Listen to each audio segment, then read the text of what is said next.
Assalamualaikum warahmatullahi wabarakatuh. Perkenalkan, nama saya Firda Aulia. Saya Diana Ridwan. Dan saya Raisa Alifah.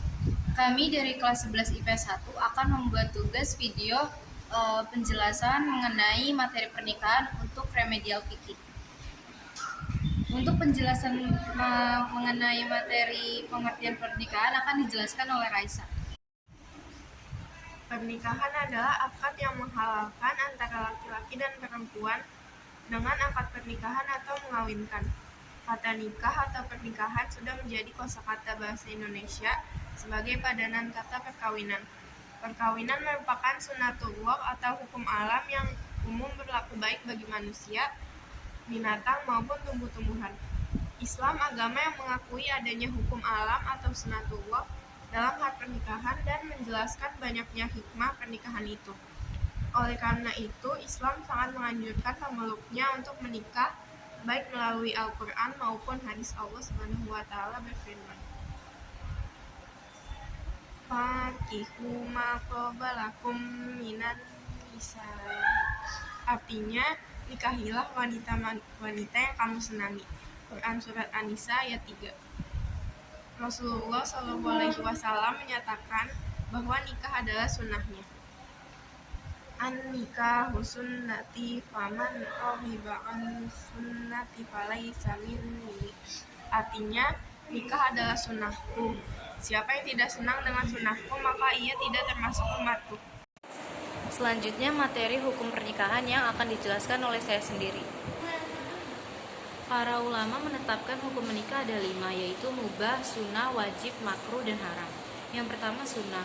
Mereka sepakat bahwa hukum asal pernikahan adalah sunnah dengan beralasan sabda Rasulullah SAW, yaitu ya ma'syara syababi man istata'a al-ba'ata falyatazawwaj fa innahu aghaddu lil basari wa ahsanu lil farji wa man lam yastati' fa 'alaihi bis-sawmi fa innahu lahu wija. Yang artinya, wahai para pemuda, siapa di antaramu yang sudah mempunyai kemampuan untuk menikah, menikahlah, karena menikah itu lebih memelihara pandangan mata dan mengendalikan seksual. Siapa yang belum memiliki kemampuan, hendaklah ia berpuasa, karena puasa merupakan penjagaan baginya. Yang kedua, hukum mubah. Menikah hukumnya menjadi mubah atau boleh bagi orang yang tidak mempunyai faktor pendorong atau faktor yang melarang untuk menikah. Yang ketiga, hukum wajib. Seseorang yang dilihat dari pertumbuhan jasmanianya sudah layak untuk menikah, kedewasaan rohanianya sudah matang dan memiliki biaya untuk menikah, maka menikah hukumnya menjadi wajib. Yang keempat, hukum makruh. Seseorang yang dipandang dari pertumbuhan jasmanianya sudah layak untuk menikah, kedewasaan rohanianya sudah matang, tetapi ia tidak mempunyai biaya untuk bekal hidup beserta istri kemudian anaknya, maka menikah hukumnya menjadi makruh. Yang kelima, hukum haram. Pernikahan menjadi haram hukumnya bagi seseorang yang menikahi wanita dengan maksud menyakiti, mempermainkan, dan memeras hartanya. Demikian juga nikah dengan wanita yang haram dinikahi, seperti memadu dua perempuan bersaudara pada waktu yang sama. Yang ketiga, materi rukun dan syarat pernikahan yang akan dijelaskan oleh Andiana.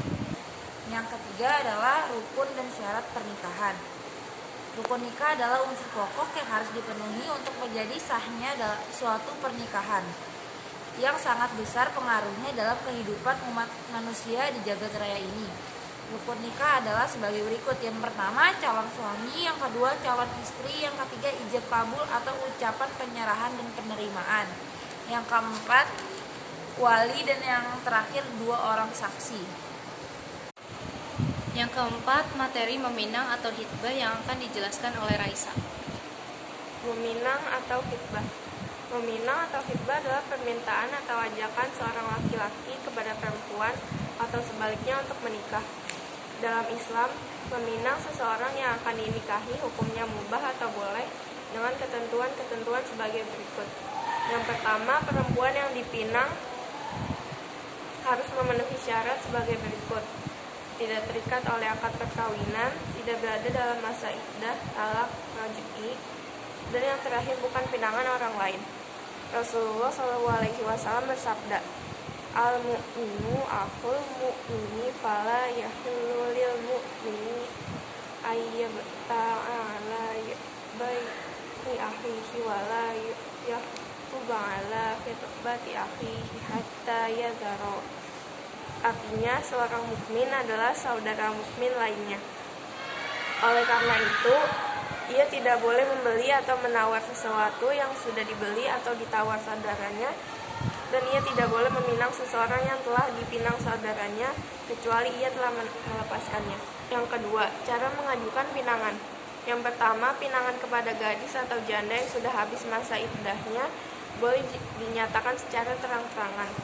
Yang kedua, pinangan kepada janda yang masih dalam masa iddah, talak bain atau iddah ditinggal wafat suami tidak boleh dinyatakan secara terang-terangan. Pinangan kepada mereka hanya boleh dilakukan secara sindiran saja. Yang kelima, materi mengenai mahram nikah yang akan dijelaskan oleh Andiana. Mahram nikah. Dalam ajaran Islam ada ketentuan hukum bahwa tidak setiap pasangan laki-laki dan perempuan boleh dan sah melangsungkan pernikahan. Banyak di antara pasangan laki-laki dan perempuan karena sebab-sebab tertentu mereka haram menjalin akad pernikahan. Demikian pula sebaliknya, jika laki-laki yang tidak boleh menikah dengan perempuan tentu disebut mahram perempuan, dan perempuan yang tidak boleh menikah dengan laki-laki disebut mahram laki-laki. Jadi mahram adalah orang baik laki-laki maupun perempuan yang haram dinikahi. Sebab-sebabnya, yang pertama, sebab-sebab untuk selamanya. Sebab-sebab yang menjadikan seorang perempuan haram dinikahi untuk selamanya ada 3, yaitu hubungan darah atau keturunan, hubungan mertua, dan hubungan persusuan. Berikut ini diterangkan satu persatu secara singkat. Yang pertama, sebab hubungan darah atau hubungan nasab mereka itu adalah yang pertama ibu atau termasuk nenek terus ke atas dari pihak ibu dan pihak bapak. Yang kedua, anak perempuan. Yang ketiga, saudara perempuan baik kandung, seayah maupun seibu. Yang keempat, saudara perempuan bapak, bibi ataupun uwa. Yang kelima, saudara perempuan ibu. Yang keenam, anak perempuan saudara laki-laki. Yang ketujuh, anak perempuan saudara perempuan. Yang kedua, sebab hubungan mertua, yaitu mertua perempuan termasuk mertua tiri. Yang kedua, anak tiri jika istri atau ibunya telah mencampuri. Yang ketiga, bekas menantu perempuan. Yang terakhir, bekas ibu tiri. Dan yang kedua, sebab-sebab haram sementara. Seorang perempuan menjadikan haram dinikahi oleh seorang laki-laki dalam waktu tertentu karena sebab tertentu.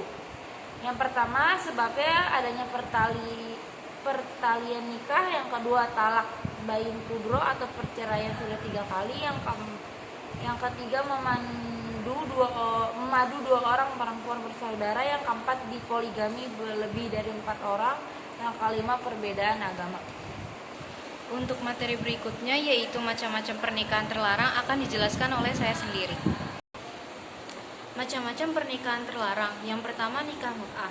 Nikah mut'ah adalah pernikahan antara laki-laki dan perempuan dengan menyebutkan batas waktu tertentu ketika akad nikah. Misalnya 1 minggu, 1 bulan, atau 1 tahun, dan seterusnya, yang apabila telah sampai pada waktu yang telah ditetapkan, maka pernikahan itu putus dengan sendirinya. Yang kedua, nikah syigor. Pengertian nikah syigor adalah pernikahan 2 jodoh 4 orang dengan menjadikan kedua perempuan itu sebagai mahar masing-masing. Secara kasar, nikah syigor bisa dikatakan 2 orang laki-laki tukar-menukar perempuan anak atau adiknya untuk dijadikan istri dengan tidak memakai mahar. Yang ketiga, nikah tahlil, yang artinya memperbolehkan atau menghalalkan atau membolehkan pembolehan. Nikah tahlil berarti nikah untuk memperbolehkan atau pembolehan, yaitu pernikahan yang dilakukan seorang dengan tujuan untuk menghalalkan perempuan yang dinikahinya, lalu dinikahi lagi oleh bekas suaminya yang telah mentalak 3. Yang keempat, pernikahan silang. Dalam pembahasan mengenai hukum pernikahan silang, yaitu orang Islam menikah dengan orang yang tidak beragama Islam, dapat dikelompokkan menjadi 2 bagian, yaitu laki-laki muslim yang menikah dengan perempuan non-muslim dan perempuan muslim yang menikah dengan laki-laki non-muslim. Sekian penjelasan dari kami. Wassalamualaikum warahmatullahi wabarakatuh.